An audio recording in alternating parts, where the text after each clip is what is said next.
Praise the Lord. பரலோக ராஜ்யத்தின் சுவிசேஷ ஊழியத்தின் சார்பாக இந்த ஜோசுவா ஜீவகுமாரோடைய நன்றியும் ஸ்தோத்திரத்தையும் கர்த்தருக்குள் நான் செலுத்திக் கொள்கிறேன்.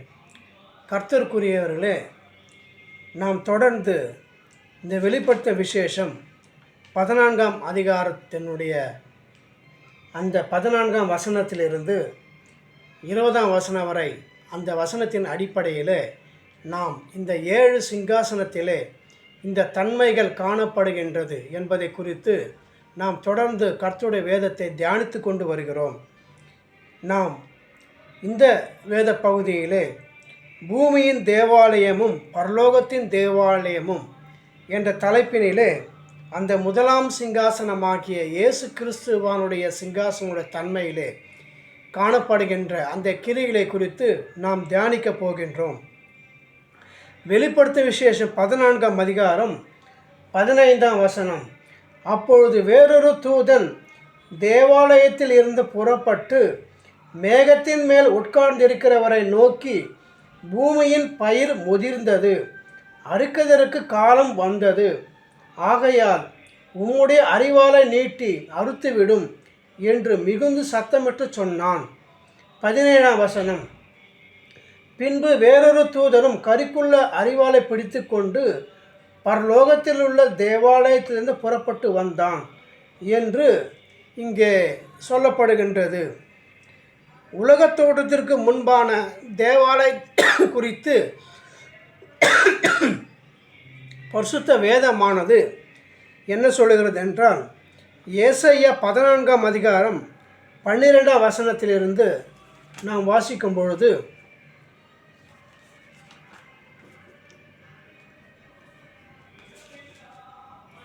அதிகாலையின் மகனாகிய விடிவெள்ளியே, நீ வானத்திலிருந்து விழுந்தாயே, ஜாதிகளை ஈனப்படுத்தினவனே, நீ தரையிலே விழ வெட்டப்பட்டாயே, நான் வானத்துக்கு ஏறுவேன், தேவனுடைய நட்சத்திரங்களுக்கு மேலாக என் சிங்காசனத்தை உயர்த்துவேன், வடப்புறங்களில் உள்ள ஆராதனை கூட்டத்தின் பர்வதத்திலே வீற்றிருப்பேன் என்றும், நான் மேகங்களுக்கு மேலாக உன்னதங்களில் ஏறுவேன், உன்னதமானவருக்கு ஒப்பாவேன் என்றும் நீ உன் இருதயத்தில் சொன்னாயே. ஆனாலும் நீ அகாதமான பாதாளத்திலே தள்ளுண்டு போனாய் என்று இங்கே சொல்லும் பொழுது, வடபுறங்களில் உள்ள ஆராதனை கூட்டத்தின் பர்வதத்திலே வீற்றிருப்பேன் என்றும் உன்னதமானவருக்கு ஒப்பாவேன் என்றும் சொல்லப்படுகின்றது.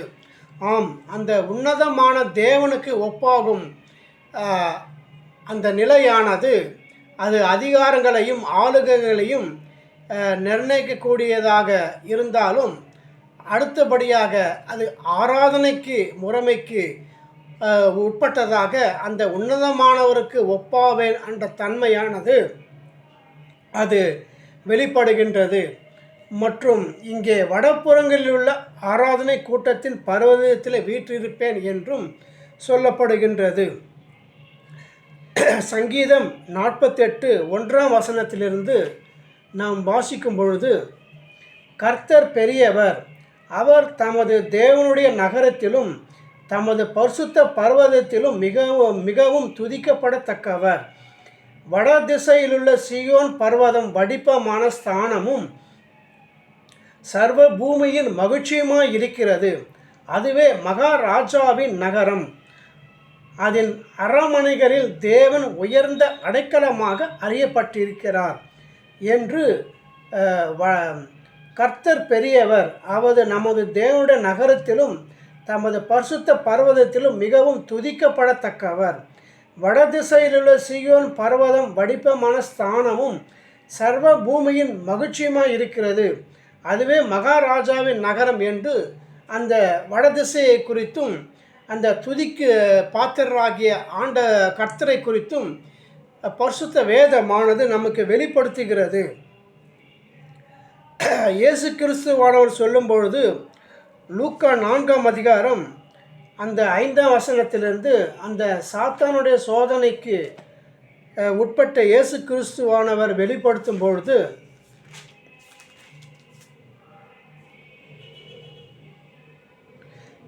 பின்பு பிசாசு அவரை உயர்ந்த மலையின் மேல் கொண்டு போய் உலகத்தின் சகல ராஜ்யங்களையும் ஒரு நிமிஷத்திலே அவருக்கு காண்பித்து, இவைகள் எல்லாவற்றிலும் மேலும் உள்ள அதிகாரத்தையும் இவைகளின் மகிமையையும் உமக்கு தருவேன். இவைகள் எனக்கு ஒப்பு கொடுக்கப்பட்டிருக்கிறது. எனக்கு இஷ்டமானவனுக்கு இவைகளை கொடுக்கிறேன். நீர் என்னை பணிந்து கொண்டால் எல்லாம் உம்முடையதாகும் என்று சொன்னான். இயேசு அவனுக்கு பிரதி உத்தரமாக, எனக்கு பின்னாக போ சாத்தானே, உன் தேவனாகிய கர்த்தரை பணிந்து கொண்டு அவர் ஒருவருக்கே ஆராதனை செய்வாயாக என்று எழுதியிருக்கிறதே என்றார். என்று இயேசு கிறிஸ்துவான வெளிப்படுத்தும் பொழுது, கர்த்தர் ஒருவர்தான் ஆராதனைக்குரியவர், கர்த்தர் ஒருவருக்கே ஆராதனை செய்வாயாக என்று தன்னுடைய குமாரனாகிய இயேசு கிறிஸ்துவானவர் அந்த ஆராதனையின் தன்மையை வெளிப்படுத்துகின்றார். உலகத் தோற்றத்திற்கு பின்பான தேவாலயத்தை குறித்து சொல்லும் பொழுது மத்தேயு 6ஆம் அதிகாரம் 9ஆம் வசனமும் 10ஆம் வசனமும்,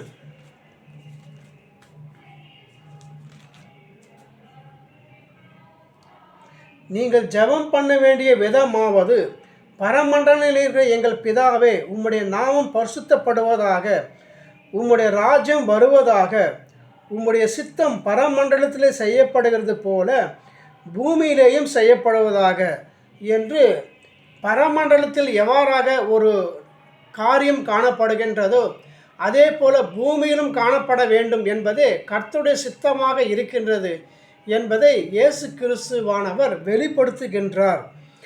மத்தேயு 16ஆம் அதிகாரம் 19ஆம் வசனத்திலே, பூலோகத்திலே கட்டுகிறது பரலோகத்திலும் கட்டப்பட்டிருக்கும் என்று அந்த கட்டும் தன்மையானது பூலோகத்திற்கும் பரலோகத்திற்கும் ஒரு இணைப்பு காணப்படுகின்றது, ஒரு சித்தம் காணப்படுகின்றது என்பதை பரிசுத்த வேதமானது நமக்கு வெளிப்படுத்துகின்றது.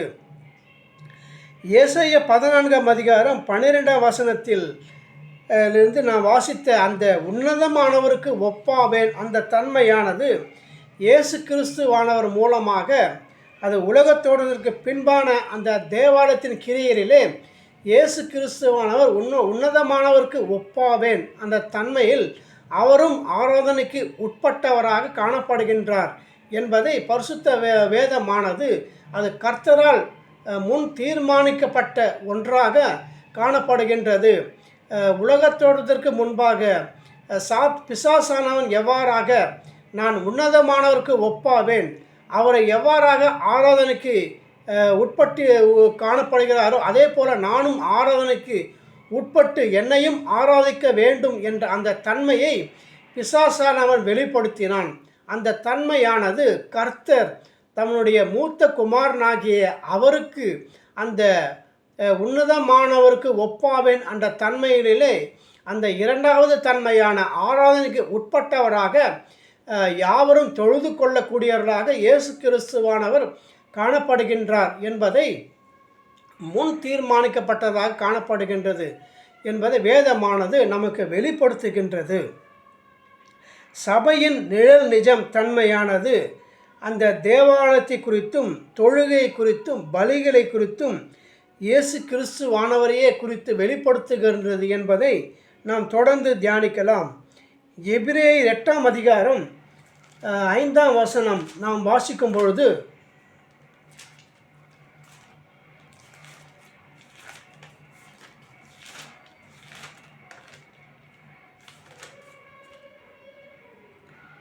இவர்கள் செய்யும் ஆராதனை பரலோகத்தில் உள்ளவைகளின் சாயலுக்கும் நிழலுக்கும் ஒத்திருக்கிறது.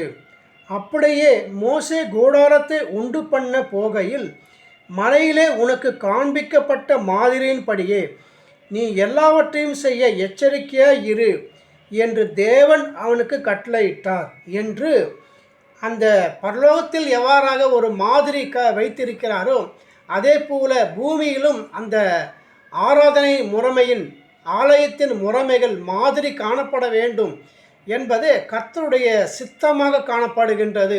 அந்த சித்தத்திற்குள்ளாக இயேசு கிறிஸ்துவானவர் காணப்படுகின்றார் என்பதை பரிசுத்த வேதமானது நமக்கு வெளிப்படுத்துகின்றது.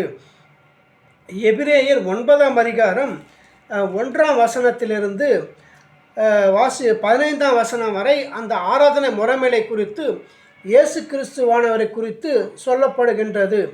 அன்றியும் முதலாம் உடன்படிக்கையானது ஆராதனைக்கேற்ற முறைமைகளும் பூமிக்குரிய பரிசு ஸ்தலமும் உடையதாக இருந்தது என்றும் முதலாம் கூடாரத்தை குறித்தும் இரண்டாம் கூடாரத்தை குறித்தும் இவ்வாறாக இயேசு கிறிஸ்துவானவர் அதற்கு நிழல் நிஜம் தன்மையாக காணப்படுகின்றார் என்று சொல்லப்படுகின்றது. 11-12ஆம் வசனம் நாம் வாசிக்கும் பொழுது, கிறிஸ்துவானவர் வரப்போகிற நன்மைகளுக்குரிய பிரதான ஆசாரியராய் வெளிப்பட்டு கையினால் செய்யப்பட்டதாகிய இந்த சிருஷ்டி சம்பந்தமான கூடாரத்தின் வழியாக அல்ல, பெரிதும் உத்தமமான கூடாரத்தின் வழியாகவும் வெள்ளாட்டுக்கடா இளங்காலை இவைகளுடைய இரத்தத்தினாலே அல்ல, தம்முடைய சொந்த இரத்தத்தினாலும் ஒரே தரம் மகா பரிசுத்த ஸ்தலத்திலே பிரவேசித்து நித்திய மீட்பை உண்டு பண்ணினார் என்று அந்த கிறிஸ்துவை அவர் அந்த ஆராதனைக்கும் பலிகளுக்கும் ஆலயத்திற்கும் நிஜம் தன்மையாக காணப்படுகின்றார் என்பதை பரிசுத்த வேதமானது நமக்கு வெளிப்படுத்துகிறது. எபிரேயர் 10ஆம் அதிகாரம் 19ஆம் வசனத்திலிருந்து 22ஆம் வசனம் வரை நாம் வாசிக்கும் பொழுது, ஆகையால் சகோதரரே, நாம் பரிசுத்த ஸ்தலத்தில் பிரவேசிப்பதற்கு இயேசுவானவர் தமது மாம்சமாகிய திரையின் வழியாய் புதிதும் ஜீவனுமான மார்க்கத்தை நமக்கு உண்டு பண்ணினபடியால் அந்த மார்க்கத்தின் வழியாய் பிரவேசிப்பதற்கு அவருடைய இரத்தத்தினாலே நமக்கு தைரியம் உண்டாயிருக்கிறபடினாலும் தேவனுடைய வீட்டின் மேல் அதிகாரியான மகா ஆசாரியர் நமக்கு ஒருவர் இருக்கிறபடியினாலும் துர்மனசாட்சி நீங்க தெளிக்கப்பட்ட இருதயம் உள்ளவர்களாயும் சுத்த ஜலத்தால் கழுவப்பட்ட சரீரம் உள்ளவர்களாயும் உண்மை உள்ள இருதயத்தோடும் விசுவாசத்தில் பூரண நிச்சயத்தோடும் சேரக்கடவோம் என்று இங்கே இயேசு கிறிஸ்துவானவர் தேவனுடைய வீட்டின் மேல் அதிகாரியாக மகா ஆசாரியர் நமக்கு ஒருவர் இருக்கிறபடியால் என்று இயேசு கிறிஸ்துவானவரை குறித்து நமக்கு வெளிப்படுத்துகின்றது. யோவான் 2ஆம் அதிகாரம் 16ஆம் வசனத்திலே, என் பிதாவின் வீட்டை வியாபார வீடா ஆக்காதிருங்கள் என்று அவர் அங்கே பக்தி வைராக்கியம் கொண்டதாக அந்த நிகழ்வானது நமக்கு வெளிப்படுத்துகிறது. எபிரேயர் 1ஆம் அதிகாரம் 1ஆம் வசனம் முதல் 14ஆம் வசனம் வரை நாம் இயேசு கிறிஸ்துவானவரை குறித்து அவர் பிதாவுக்கு சமமாக இருக்கிறார் என்பதை குறித்து வாசிக்கும் பொழுது, பூர்வ காலங்களில் பங்கு பங்காகவும் வகை வகையாகவும் தீர்க்கதரிசிகள் மூலமாய் பிதாக்களுக்கு திருவுளம் பற்றின தேவன் இந்த கடைசி நாட்களில் குமாரன் மூலமாய் நமக்கு திருவுளம் பற்றினார். இவரை சர்வத்துக்கும் சுதந்திரவாளியாக நியமித்தார். இவரை கொண்டும் உலகங்களையும் உண்டாக்கினார். இவர் அவருடைய மகிமையின் பிரகாசமும் அவருடைய தன்மையின் சொரூபமாய் இருந்து சர்வத்தையும் தம்முடைய வல்லமை உள்ள வசனத்தினாலே தாங்குகிறவராய் தம்மாலே தாமே நம்முடைய பாவங்களை நீக்கும் சுத்திகரிப்பை உண்டு பண்ணி உன்னதத்தில் உள்ள மகத்துவமானவருடைய வலது பாரசத்திலே உட்கார்ந்தார். இவர் தேவதூதரை பார்க்கிலும் எவ்வளவு விசேஷித்த நாமத்தை சுதந்திரித்து கொண்டாரோ அவ்வளவு அதிகமாய் அவர்களிலும் மேன்மை உள்ளவரானார். எப்படியெனில், நீர் என்னுடைய குமாரன், இன்று நான் உம்மை ஜனிப்பித்தேன் என்றும் நான் அவருக்கு பிதாவாய் இருப்பேன், அவர் எனக்கு குமாரனாய் இருப்பார் என்றும் அவர் தூதர்களில் யாருக்காவது எப்போதாகிலும் சொன்னதுண்டா? மேலும் தமது முதற் பேரானவரை உலகத்தில் பிரவேசிக்க செய்தபோது தேவ தூதர் யாவரும் தொழுது கொள்ள கடவர்கள் என்றார். தேவ தூதரை குறித்தோ தம்முடைய தூதர்களை காட்டுகளாகவும் தம்முடைய ஊழியக்காரரை அக்னி ஜோலைகளாகவும் செய்கிறார் என்று சொல்லியிருக்கிறது. குமாரனை நோக்கி, தேவனே, உம்முடைய சிங்காசனம் என்றென்றைக்கும் உள்ளது. உம்முடைய ராஜ்யத்தின் செங்கோல் நீதியுள்ள செங்கோலாய் இருக்கிறது. நீர் நீதியை விரும்பி அக்கிரமத்தை வெறுத்திருக்கிறீர். ஆதலால் தேவனே, உம்முடைய தேவன் உமது தோழரை பார்க்கிலும் உம்முடைய ஆனந்த தைலத்தினால் அபிஷேகம் பண்ணினார் என்றார் என்று இயேசு கிறிஸ்துவானவர் இந்த உலகத்தில் பிரவேசிக்கும் பொழுதே அவர் பிதாவுக்கு சமமாக ஆராதனைக்கு உட்பட்டவராகவும் காணப்படுகின்றார். அந்த காலமானது இந்த 13ஆம் வசனம் நாம் வாசிக்கும் பொழுது, மேலும் நான் உம்முடைய சத்துருக்களை உமக்கு பாதபடியாக்கி போடும் வரைக்கும் நீர் என்னுடைய வலது பார்சத்தில் உட்காரும் என்று தூதர்களில் யாருக்காவது எப்போதாகிலும் அவர் சொன்னதுண்டா என்று அந்த தூதருக்குள்ள வித்தியாசத்தை குறித்தும் இயேசு கிறிஸ்துவானவர் உள்ள அந்த வித்தியாசத்தை குறித்தும் கர்த்தர் அந்த இயேசு கிறிஸ்துவானுடைய அவதரிப்பை குறித்து வெளிப்படுத்துகின்றார். மற்றும் எபேசியர் 1ஆம் அதிகாரம் 20ஆம் வசனம் முதல் நாம் வாசிக்கும் பொழுது, எல்லா துரைத்தனத்துக்கும் அதிகாரத்துக்கும் வல்லமைக்கும் கர்த்தத்துவத்துக்கும் இம்மையில் மாத்திரமல்ல மறுமையிலும் பெயர் பெற்றிருக்கும் எல்லா நாமத்துக்கும் மேலாய் அவர் உயர்ந்திருக்கத்தக்கதாக அவரை உன்னதங்களில் தம்முடைய வலது பார்சத்தில் உட்காரும்படி செய்து எல்லாவற்றையும் அவருடைய பாதங்களுக்கு கீழ்ப்படுத்தி எல்லாவற்றாலும் நிரப்புவருடைய நிறைவாகிய சரீரமான சபைக்கு அவரை எல்லாவற்றிற்கும் மேலான தலையாக தந்தருளினார் என்று இயேசு கிறிஸ்துவானுடைய உன்னதமானவருக்கு ஒப்பாவேன் அந்த தன்மையானது காணப்படுகின்றது. மற்றும் இயேசு கிறிஸ்துவானவர் ஊழியத்திலே இதை குறித்து அவர் வெளிப்படுத்தும் பொழுது, மத்தேயு 13ஆம் அதிகாரம் 37ஆம் வசனத்திலிருந்து நாம் வாசிக்கும் பொழுது,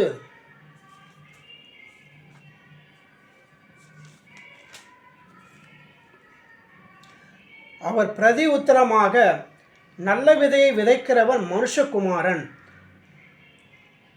நிலம் உலகம், நல்ல விதை ராஜ்யத்தின் புத்திரர், கலைகள் பொல்லாங்கனுடைய புத்திரர், அவைகளை விதைக்கிற சத்துரு பிசாசு, அறுப்பு உலகத்தின் முடிவு, அறுக்கிறவர்கள் தேவ தூதர்கள் என்று நல்ல விதையை விதைக்கிறவர் மனுஷகுமாரர், பொல்லாங்கன் அதாவது கலைகள் சத்ரு விதைக்கிறார் என்று கர்த்தருக்கு விரோதமான அந்த சத்ருவானவன் இயேசு கிறிஸ்துவானுக்கு விரோதமாக சத்தியத்தை புரட்டுகிறவனாக அந்த 2 குமாரோட தன்மையானது காணப்படுகின்றது என்பதை வேதமானது நமக்கு வெளிப்படுத்துகின்றது. யோவான் 8ஆம் அதிகாரம் 42ஆம் வசனத்திலிருந்து நாம் வாசிக்கும் பொழுது,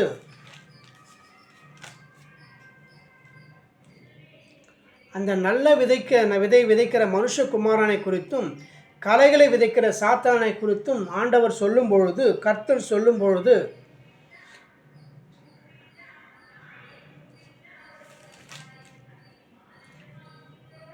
நீங்கள் இயேசு அவரை நோக்கி, தேவன் உங்கள் பிதாவாய் இருந்தால் என்னிடத்தில் அன்பாய் இருப்பீர்கள், ஏனெனில் நான் தேவனிடத்திலிருந்து வந்திருக்கிறேன், நான் சுயமாய் வரவில்லை, அவரே என்னை அனுப்பினார், என் வசனத்தை நீங்கள் ஏன் அறியாமல் இருக்கிறீர்கள், என் உபதேசத்தை கேட்க மனதில்லாதிருக்கிறதுனால் அல்லவா நீங்கள் உங்கள் பிதாவாகிய பிசாசானவனால் உண்டானவர்கள், உங்கள் பிதாவுடைய இச்சையின்படி செய்ய மனதாய் இருக்கிறீர்கள், அவன் ஆதி முதற் கொண்டு மனுஷ கொலைபாதகனாய் இருக்கிறான், சத்தியம் அவனிடத்தில் இல்லாதபடியால் அவன் சத்தியத்திலே நிலை நிற்கவில்லை, அவன் பொய்யனும் பொய்க்கு பிதாவுமாய் இருக்கிறபடியால் அவன் பொய் பேசும்போது தன் சொந்தத்தில் எடுத்து பேசுகிறான். நான் உங்களுக்கு சத்தியத்தை சொல்லுகிறபடியினாலே நீங்கள் என்னை விசுவாசிக்கிறதில்லை என்று இயேசு கிறிஸ்துவானவர் சத்தியம் என்னும் நல்ல விதையை அவர் விதைக்கிறவராய் காணப்படுகின்றார். ஆனால் அந்த சத்தியத்தை புரட்டுகிறனாய் சாத்தானுடைய கிரியைகளானது காணப்படுகின்றது என்பதை வேதமானது நமக்கு வெளிப்படுத்துகின்றது. யோவான் 10ஆம் அதிகாரம் 26ஆம் வசனம் முதல் 33ஆம் வசனம் வரை நாம் வாசிக்கும் பொழுது,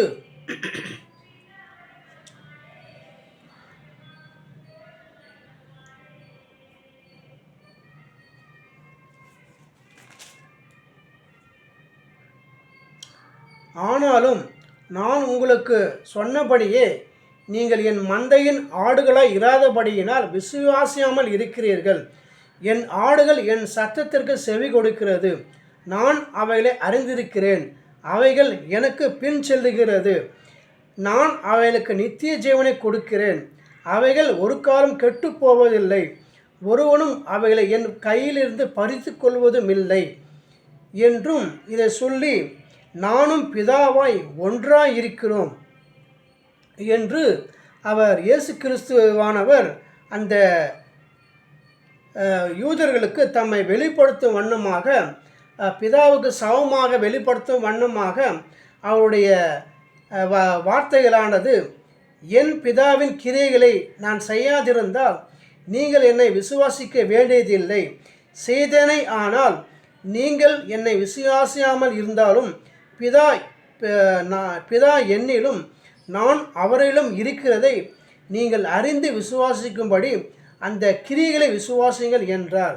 என்று பிதாவுக்கு சமமாக அவர் இருக்கிறார் என்பதை அவருடைய ஊழியத்திலே வெளிப்படுத்துகின்றார்.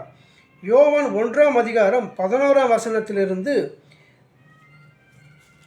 அந்த அப்போஸ்தலர்களுக்கு உணர்ந்து கொண்ட அந்த காரியமானது, அவர் தமக்கு சொந்தமானதினாலே வந்தார், அவருக்கு சொந்தமானவர்களோ அவரை ஏற்றுக்கொள்ளவில்லை. அவருடைய நாமத்தின் மேல் விசுவாசம் உள்ளவர்களாய் அவரை ஏற்றுக்கொண்டவர்கள் எத்தனை பேர்களோ அத்தனை பேர்களும் தேவனுடைய பிள்ளைகளாகும்படி அவர்களுக்கு அதிகாரம் கொடுத்தார். அவர்கள் இரத்தத்தினாலாவது மாம்ச சித்தத்தினாலாவது புருஷனுடைய சித்தத்தினாலாவது பிறவாமல் தேவனால பிறந்தவர்கள். அந்த வார்த்தை மாம்சமாகி கிருபையினாலும் சத்தியத்தினாலும் நிறைந்தவராய் நமக்குள்ளே வாசம் பண்ணினார். அவருடைய மகிமையை கண்டோம். அது பிதாவுக்கு ஒரே பேரானுடைய மகிமைக்கு ஏற்ற மகிமையாகவே இருந்தது என்று அந்த அப்போஸ்தலர்களை இயேசு கிறிஸ்துவான ஊழியமானது, அவருடைய கிரியையானது சொல்லும்படியாக காணப்பட்டது என்பதை யோவான் சுவிசேஷம் நமக்கு வெளிப்படுத்துகின்றது. மற்றும் கடைசி கால தேவாலயமானது அதை குறித்து வேதம் என்ன சொல்லுகிறது என்றால், 1 கொரிந்தியர் 12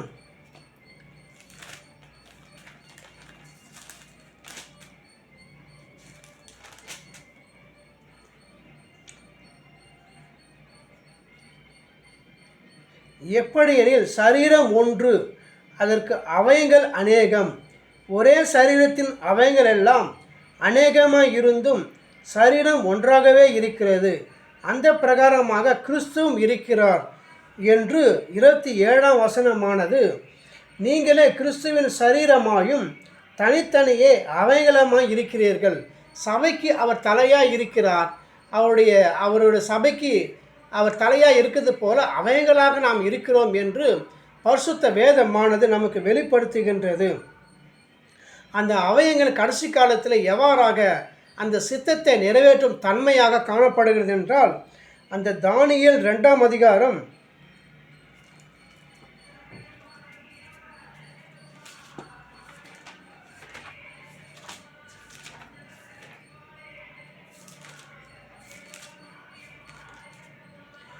31 நாம் வாசிக்கும் பொழுது, ராஜாவே, நீர் ஒரு பெரிய சிலையை கண்டீர். அந்த பெரிய சிலை மிகுந்த பிரகாசமுள்ளதாக இருந்தது. அது உமக்கு எதிரே நின்றது. அதன் ரூபம் பயங்கரமாக இருந்தது. அந்த சிலையின் தலை பசும் பொன்னும், அதன் மார்பும் அதன் புயங்களும் வெள்ளியும், அதன் வயிறும் அதன் தொடையும் வெண்கலமும், அதன் கால்கள் இரும்பும், அதன் பாதங்கள் பாதி இரும்பும் பாதி களிமண்ணுமாய் இருந்தது. நீர் பார்த்து கொண்டிருக்கும் போதே கைகளால் பெயர்க்கப்படாத ஒரு கல் பெயர்ந்து உருண்டு வந்தது. அது அந்த சிலையை இரும்பும் களிமண்ணுமாகிய அதன் பாதங்களில் மோதி அவைகளை நொறுக்கி போட்டது. அப்பொழுது அந்த இரும்பும் களிமண்ணும் வெண்கலமும் வெள்ளியும் பொன்னும் ஏகமாய் நொறுங்குண்டு கோடை காலத்தில் போர் அடிக்கிற கடத்திலிருந்து பறந்து போகிற பதரை போல் ஆயிற்று. அவைகளுக்கு ஒரு இடமும் கிடையாதபடி காற்று அவைகளை அடித்து கொண்டு போயிற்று.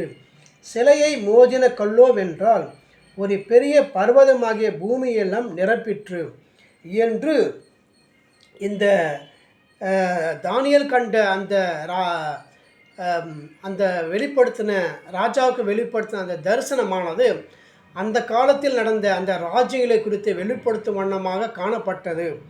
ஆனால் நீங்களே கிறிஸ்துவின் சரீரமாயும் இருக்கிறீர்கள் என்று ஆவிக்குற தன்மையில் அந்த தானியேல் கண்ட அந்த தரிசனத்தினுடைய தானியேல் வெளிப்படுத்தின அந்த தரிசனத்தினுடைய ஆவிக்குற தன்மையானது கடைசி காலத்தினுடைய ராஜ்யங்கள், அதாவது இயேசு கிறிஸ்துவானவர் முதல் முதலாம் முத்திரை முதல் கடைசி முத்திரையினுடைய அந்த கிரியைகள் அவருடைய சரீரனுடைய அவயங்களாக இருந்து இந்த மனவாட்டியக சபையினுடைய கிரியைகளை நடப்பிக்கும் அவயங்களாக காணப்படுகின்றது என்பதை பரிசுத்த வேதமானது நமக்கு மறைப்பொருளாக வெளிப்படுத்துகின்றது.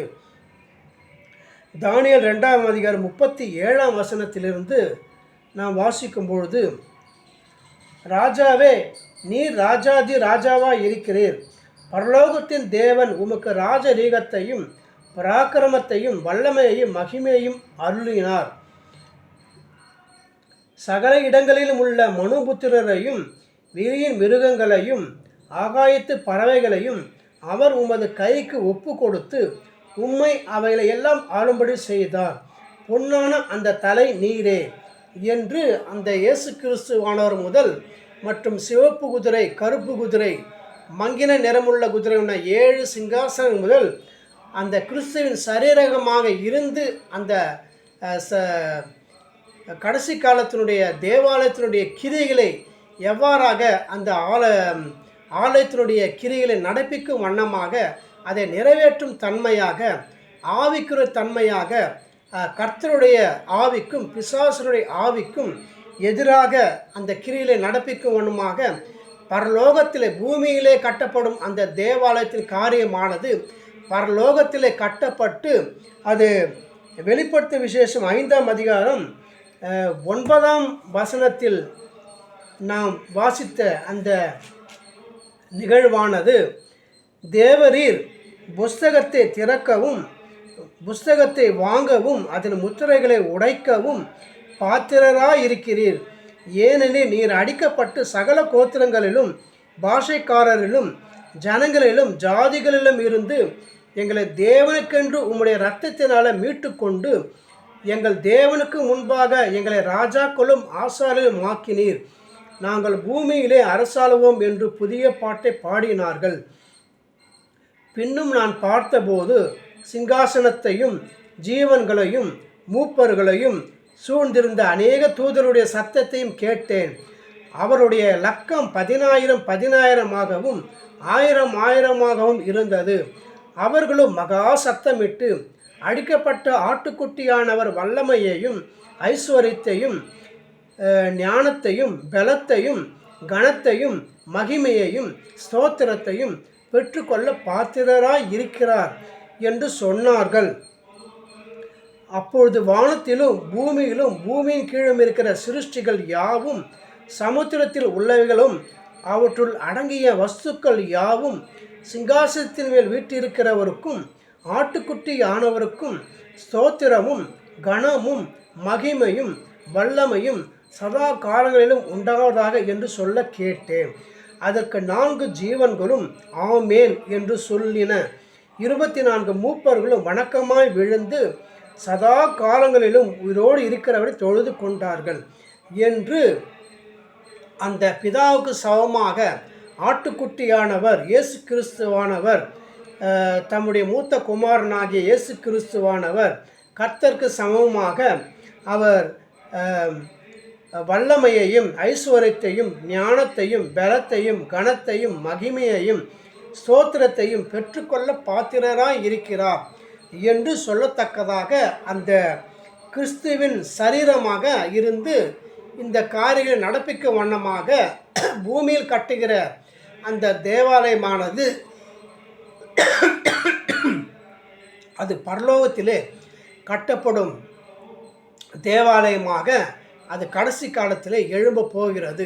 அந்த கிரியைகள் நடப்பிக்கும் வண்ணமாக காணப்பட போகின்றது என்பதை குறித்து இந்த பூமியின் தேவாலயமும் பரலோகத்தின் தேவாலயமும் நிகழ்வானது நமக்கு வெளிப்படுத்துகின்றது.